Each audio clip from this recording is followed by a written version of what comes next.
আসসালামু আলাইকুম প্রিয় দর্শক, চ্যানেল আই সংবাদে এখন স্টুডিও থেকে আপনাদের শুভেচ্ছা সহ স্বাগত জানাচ্ছি। আর পুরো সংবাদ জুড়েই আপনাদের সঙ্গে থাকব আমি সাইদুর রহমান। আশা করছি আপনারাও আমাদের সঙ্গে থাকবেন। এখন সবার আগে শুনুন যথারীতি ফ্রেশ আটা ময়দা সুজি সংবাদ শিরোনাম।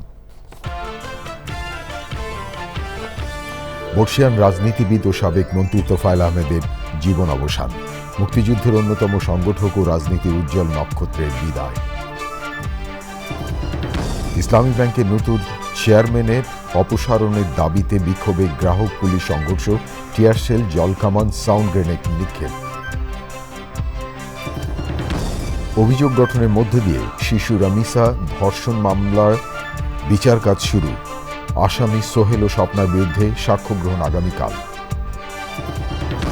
এবং ঈদের ছুটির পর প্রথম কার্যদিবসে ব্যস্ত সময় পার করলেন প্রধানমন্ত্রী।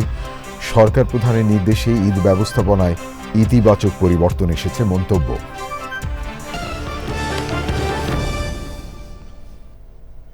প্রিয় দর্শক, এছাড়াও নিটোল টাটা বিশেষ সংবাদে যা থাকছে।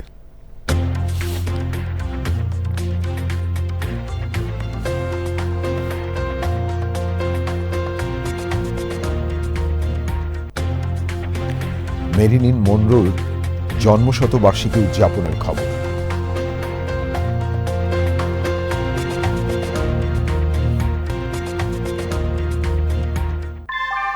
ভূমিকম্প সহনীয় মোস্ট ডিউরেবল দেশের প্রথম থার্মেক্স রড সালাম স্টিল। সালাম স্টিল বোঝে ডিউরেবিলিটি। সালাম স্টিল, মোস্ট ডিউরেবল স্টিল।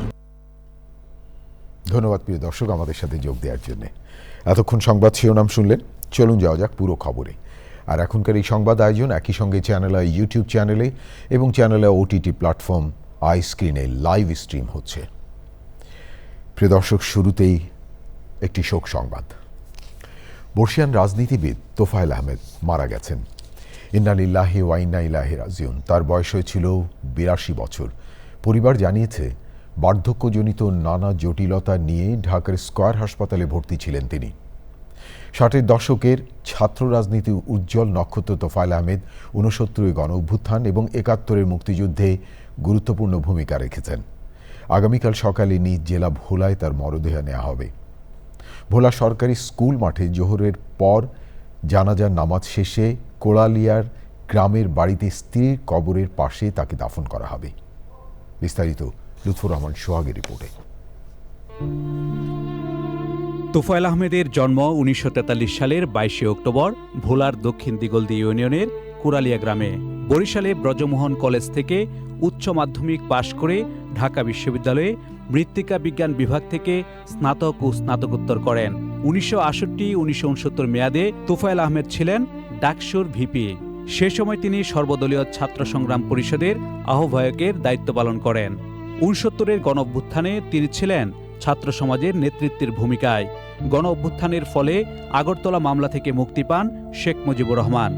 ওই বছর ২৩ ফেব্রুয়ারি রেসকোর্স ময়দানের জনসভায় শেখ মুজিবকে জনতার পক্ষ থেকে বঙ্গবন্ধু উপাধিতে ভূষিত করেন তোফায়েল আহমেদ। ১৯৭০-এ আওয়ামী লীগের মনোনয়নে জাতীয় পরিষদের নির্বাচনে অংশ নিয়ে বিজয়ী হন তিনি।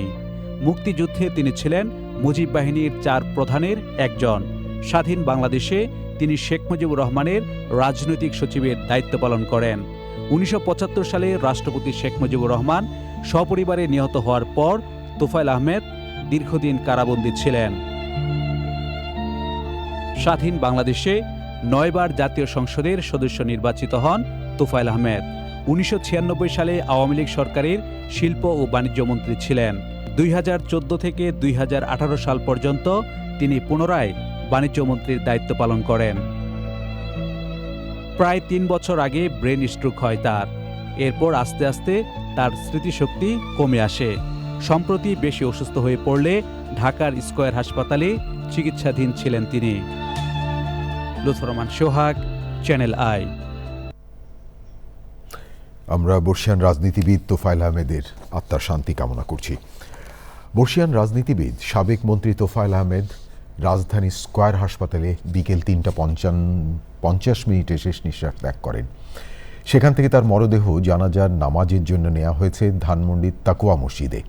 প্রিয় দর্শক, সেখানে আছেন সহকর্মী রোকসানা আমিন। সরাসরি যাচ্ছি তার কাছে। রোকসানা, স্টুডিও থেকে আমি সাইদুর রহমান বলছি, নিশ্চয়ই আপনি আমাকে শুনতে পাচ্ছেন। আমরা যেমনটা জেনেছি তোফায়েল আহমেদ সম্পর্কে, আমাদেরকে একটু যদি জানান যে তার জানাজার নামাজ শুরু হয়েছে কিনা এবং সর্বশেষ পরিস্থিতি কি।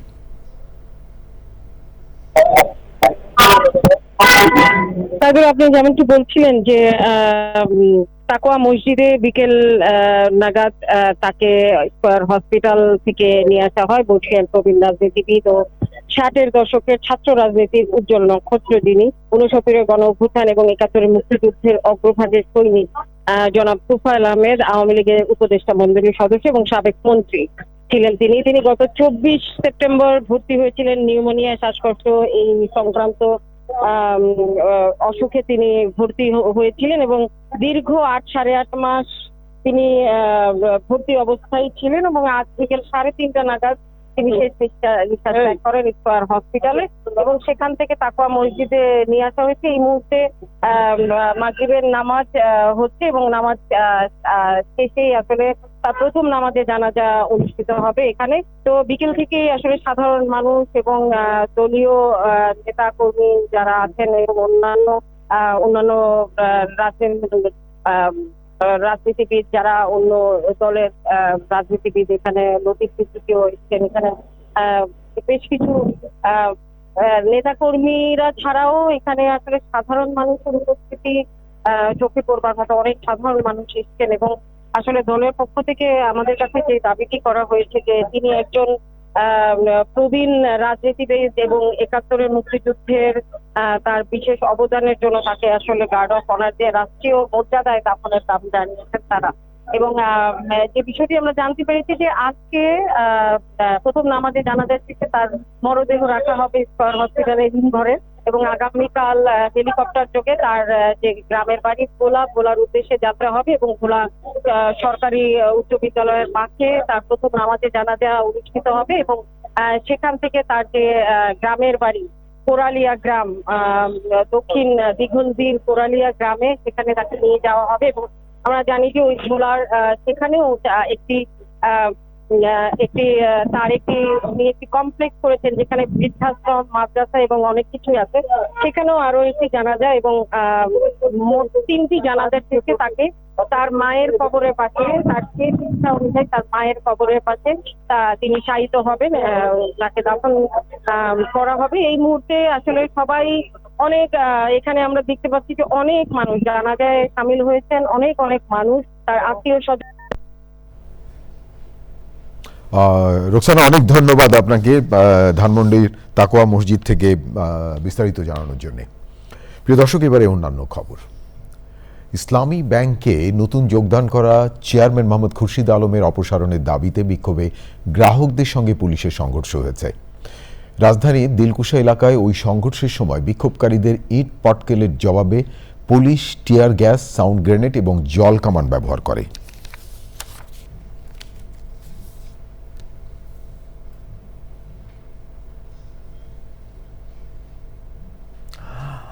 রাজধানী পল্লবীতে 8 বছরের শিশু রামিশা আক্তারকে ধর্ষণ ও হত্যা মামলার প্রধান আসামি সোহেল রানা এবং তার স্ত্রী স্বপ্না খাতুনের বিরুদ্ধে অভিযোগ গঠন করেছেন আদালত।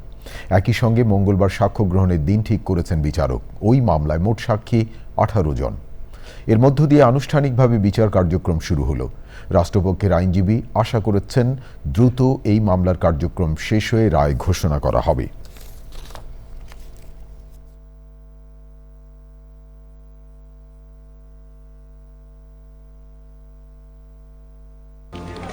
ইঞ্জিনিয়ার সাহেব, বাড়ি ডিজাইন তো হলো, কিন্তু কোন রড দিয়ে বাড়ি বানাবো? অবশ্যই আকিজ ইস্পাত, কারণ ভালো মানের 500W রডের yield strength 500 MPa, tensile strength 625 MPa আর সর্বোচ্চ গুণগত মানের আকিজ ইস্পাতের টেনসাইল স্ট্রেংথ 700 MPa, অর্থাৎ ভালো মানের রডের থেকেও 12% বেশি। বুঝেছি, এখনই অর্ডার করছি অধিক শক্তিশালী আকিজ ইস্পাত। আকিজ ইস্পাত, কমিটেড টু কোয়ালিটি। ঈদুল আজহার ছুটি শেষে প্রথম দিনেই সচিবালয়ে অফিস করেছেন প্রধানমন্ত্রী তারেক রহমান। সকাল থেকে ধারাবাহিক কর্মসূচিতে ব্যস্ত সময় পার করেন সরকার প্রধান। প্রধানমন্ত্রীর কার্যালয়ে সংবাদ সম্মেলনে প্রধানমন্ত্রী উপদেষ্টা মাহদি আমিন বলেছেন, প্রধানমন্ত্রীর 10 নির্দেশনায় এবারে ঈদ ব্যবস্থাপনায় দৃশ্যমান ইতিবাচক পরিবর্তন হয়েছে। বিশ্বের অন্যান্য দেশের সঙ্গে সামঞ্জস্য রেখেই জ্বালানি তেলের দাম বাড়ানো হয়েছে বলে জানিয়েছেন প্রধানমন্ত্রীর কার্যালয়ের মুখপাত্র। রিপোর্টে আরও জানাচ্ছেন সহকর্মী রাহুল রায়। ঈদুল আজহার ছুটি শেষে শুরু হয়েছে কর্মময় দিন। প্রথম দিনই সচিবালয়ে অফিস করেছেন প্রধানমন্ত্রী তারেক রহমান। সকাল 9:15টায় সচিবালয়ে এসেই সবার সঙ্গে শুভেচ্ছা বিনিময় করেন। এরপর শুরু হয় ধারাবাহিক কর্মসূচির ব্যস্ত সময়। বিকেলে প্রধানমন্ত্রীর তেজগাঁও কার্যালয়ের সংবাদ সম্মেলনে নির্বিঘ্নে ঈদ উদযাপনের জন্য প্রধানমন্ত্রীর 10টি নির্দেশনা তুলে ধরেন প্রধানমন্ত্রীর উপদেষ্টা ও প্রেস উইংয়ের সদস্যরা।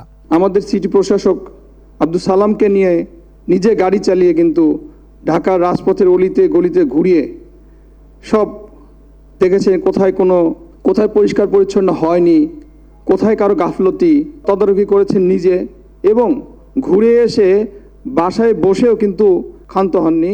ওখানে বসে বসে কারা কারা গাফলতি করেছে তাদেরকে ফোন করেছে, বুঝিয়েছে যে দেশটি সবার পরিচ্ছন্ন করতে হবে। নির্বিঘ্নে ঈদ যাত্রা নিশ্চিতকরণ, শ্রমিকদের বেতন ভাতা পরিশোধ, দেশীয় পশুর বাজার সুরক্ষা, দ্রুত বর্জ্য অপসারণ, গণপরিবহনের শৃঙ্খলা, চাঁদাবাজি ও সিন্ডিকেট দমন, নিরবিচ্ছিন্ন বিদ্যুৎ সরবরাহ, জননিরাপত্তা নিশ্চিতকরণ, চামড়া খাতে সুস্থ ব্যবস্থাপনা এবং নিত্য প্রয়োজনীয় পণ্যের বাজার স্থিতিশীল রাখা, এই 10টি অগ্রাধিকার ছিল মাননীয় প্রধানমন্ত্রীর প্রধান বা অন্যতম নির্দেশনা। এসব উদ্যোগের সমন্বিত বাস্তবায়নে ঈদ ব্যবস্থাপনার বিভিন্ন ক্ষেত্রে দৃশ্যমান ইতিবাচক পরিবর্তন এনে দিয়েছে। প্রশ্নোত্তরে জ্বালানি তেলের দাম বাড়ানো নিয়েও কথা বলেন প্রধানমন্ত্রী কার্যালয়ের মুখপাত্র। জ্বালানি তেলের দাম কিন্তু মিডল ইস্টে যুদ্ধ শুরুর পর পৃথিবীর সব দেশেই বাড়ানো হয়েছে। যে কয়টা দেশ একদম শেষ মুহূর্তে দাম বাড়িয়েছে বা যতটা সম্ভব বিলম্বিত করে দাম বাড়িয়েছে, বাংলাদেশ তার ভিতর অন্যতম। এবং অন্যান্য দেশের সাথে তুলনা করলে এখনও বাংলাদেশের তেলের দাম অনেকটুকু কম। পার্শ্ববর্তী দেশ থেকে শুরু করে আমাদের যদি এই রিজনও দেখি, আমাদের আলহামদুলিল্লাহ জ্বালানি তেলের দাম নিয়ন্ত্রণে রয়েছে, যার কারণে মূল্যস্ফীতি আমরা নিয়ন্ত্রণে রাখতে পেরেছি। মাহদি আমিন বলেন, এই ঈদে রাষ্ট্র পরিচালনায় দায়বদ্ধতা, প্রশাসনিক সমন্বয় এবং নীতিগত পরিবর্তন দেখা গেছে। রাহুল রায়, চ্যানেল আই, ঢাকা। আমার হাতে আরও খবর আছে প্রিয় দর্শক, দেখতে থাকুন চ্যানেল আই সংবাদ। এবারে বিরতি, আর বিরতির পর যা দেখতে পাবেন, মিয়ানমারের শান রাজ্যে বিদ্রোহী নিয়ন্ত্রিত গ্রামে বিস্ফোরণে কমপক্ষে 55 জন নিহত, খনি উত্তোলনে ব্যবহৃত বিস্ফোরক থেকে দুর্ঘটনা। বিরতির পর ফিরে এলাম, আমি সাইদুর রহমান। ধন্যবাদ প্রিয় দর্শক আবারও চ্যানেল আই সংবাদে যোগ দেওয়ার জন্য। বিরোধী দলীয় নেতা ও জামায়াতের আমির ডক্টর শফিকুর রহমান বলেছেন, সরকারের দেয়া প্রতিশ্রুতি শতভাগ বাস্তবায়ন হলে রামিসার পরিবার ন্যায় বিচার পাবে। বিকেলে জাতীয় হৃদরোগ ইনস্টিটিউটে চিকিৎসাধীন রামিসার বাবার সঙ্গে সাক্ষাৎ শেষে ডক্টর শফিকুর রহমান বলেন, বিচারের নামে অবিচার এবং দীর্ঘসূত্রিতা চলতে থাকার কারণে সমাজে অন্যায় অপরাধ বাড়ছে। তাই দ্রুত বিচার নিশ্চিত করে আইনের শাসন প্রতিষ্ঠা করতে হবে। এ সময় শফিকুর রহমান আরও বলেন, সংসদে শিশু রামিসার বিষয়টি তোলা হবে।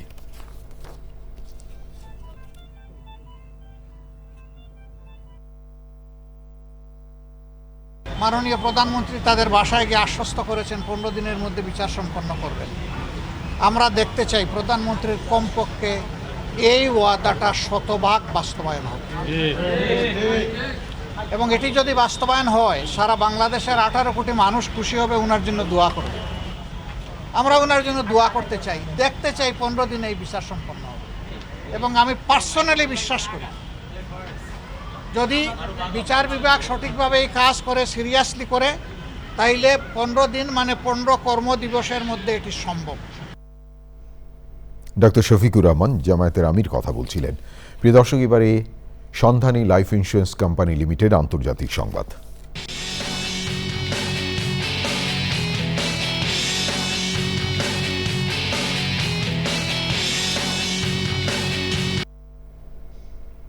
প্রিয় দর্শক, আন্তর্জাতিক অঙ্গনে এখন আপনাদের নিয়ে যাচ্ছি মিয়ানমারে শান রাজ্যের বিদ্রোহী নিয়ন্ত্রিত একটি গ্রামে ভয়াবহ বিস্ফোরণে অন্তত 55 জন নিহত হয়েছেন।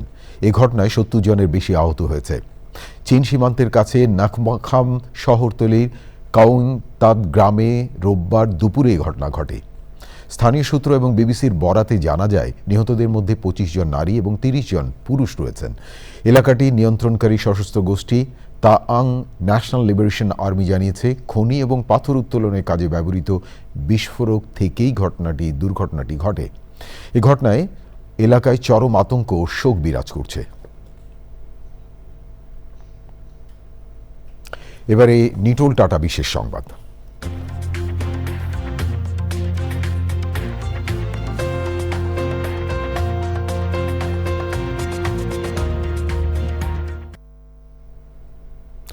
আজ থেকে ১০০ বছর আগে জন্ম নিয়েছিলেন হলিউডের ক্ষণজন্মা তারকা মেরিলিন মনরো। ১০০তম জন্মবার্ষিকীতে মেরিলিনের স্মৃতির প্রতি শ্রদ্ধা জানাতে উৎসবে মাতবে হলিউড। ঐতিহাসিক চাইনিজ থিয়েটারে ভক্তরা সমস্বরে হ্যাপি বার্থডে গেয়ে উঠবেন। হলিউডের সোনালী যুগের প্রতীক হিসেবে ১০০টি গোলাপ এবং একটি কেক সেখানে রাখা হবে। একাডেমি মিউজিয়ামে এক বিশেষ প্রদর্শনীরও আয়োজন করা হয়েছে। ৫০-এর দশকে হলিউডের সুপারস্টার হিসেবে পরিচিতি পান মেরিলিন মনরো। তার অভিনীত চলচ্চিত্রের মধ্যে রয়েছে gentleman prefer blondes, how to marry a millionaire এবং বাস স্টপ। ১৯৬২ সালের আগস্টে মেরিলিন মনরোকে ক্যালিফোর্নিয়ার ব্রেন্টেন নিজ বাসভবনে মৃত অবস্থায় পাওয়া যায়। মৃত্যুকালে তার বয়স হয়েছিল ৩৬ বছর। প্রিয় দর্শক, এবারে পূবালী ব্যাংক বাণিজ্য সংবাদ।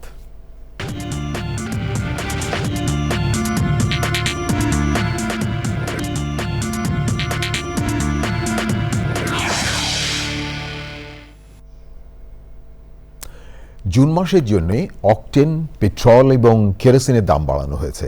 প্রতি লিটারে বেড়েছে ৫ টাকা, তবে ডিজেলের দাম বাড়ানো হয়নি। আজ থেকে নতুন দাম কার্যকর হবে। বিদ্যুৎ, জ্বালানি ও খনিজ সম্পদ মন্ত্রণালয়ের জ্বালানি ও খনিজ সম্পদ বিভাগ থেকে এ বিষয়ে প্রজ্ঞাপন জারি করা হয়। প্রজ্ঞাপন অনুযায়ী ভোক্তা পর্যায়ে ডিজেল লিটার প্রতি ১১৫ টাকাই থাকছে, অকটেনের দাম ১৪৫ টাকা, পেট্রোল ১৪০ টাকা এবং কেরোসিন ১৩৫ টাকা লিটার নির্ধারণ করা হয়েছে।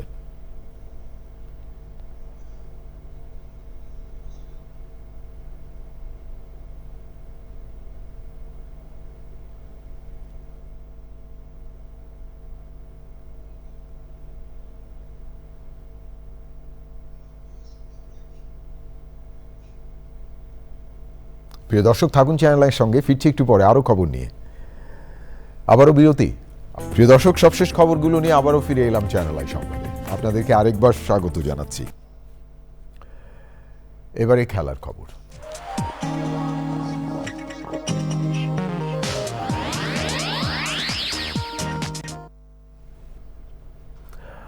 টানা দ্বিতীয় এবং সব মিলিয়ে চতুর্থ বিশ্বকাপ শিরোপা জেতার অভিযানে যুক্তরাষ্ট্রের বেস ক্যাম্প কানসাস সিটিতে দল।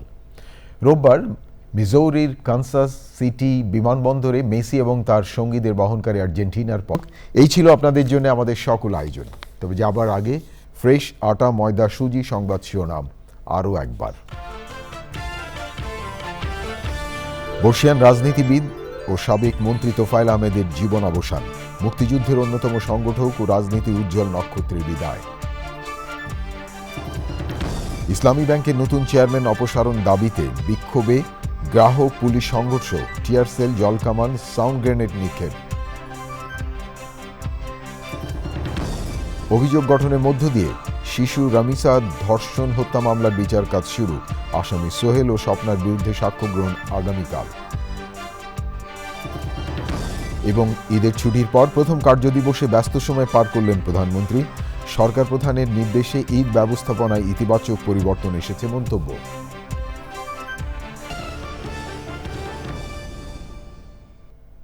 প্রিয় দর্শক, এতক্ষণ চ্যানেল সংবাদ দেখার জন্য অসংখ্য ধন্যবাদ। ভালো থাকবেন আর ভালো রাখবেন সবাইকে।